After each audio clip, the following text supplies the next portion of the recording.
अस्सलाम वालेकुम।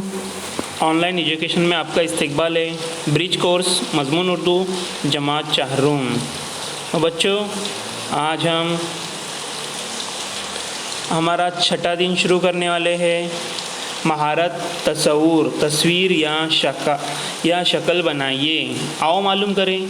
दी गई हिदायत के मुताबिक तरतीब को मलहूज़ रखकर तस्वीर मुकम्मल करने से वाकिफ़ होना। देखो यहाँ पर एक तस्वीर दी गई है ना।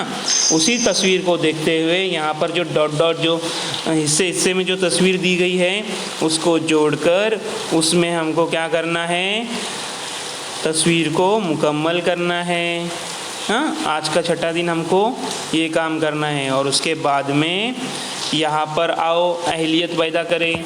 मज़कूरा वाला तरीके से पतंग की तस्वीर बनाइए। और यहाँ पर जो तस्वीर दी हुई है पतंग की, उसी तरीके से हमको क्या करना है, नीचे पतंग की तस्वीर बनाना है ना। यहाँ पर जो खाली जगह पर तस्वीर बनाना है। और आओ तख़य्युलाती बने।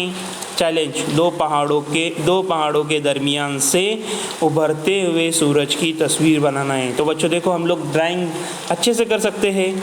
तो हमको क्या करना है, यहाँ पर इस तस्वीर को तो, इस डॉट को तो जोड़कर कलर रंग तो भरना है। और उसी के साथ साथ यहाँ पर एक पतंग बनानी है। और अपनी बयास के ऊपर, अपनी ड्राइंग की बयास के ऊपर क्या करना है, दो पहाड़ बनाना है। और उसके दरमियान से सूरज निकलता हुआ बनाना है। ठीक है, जज़ाकल्लाह।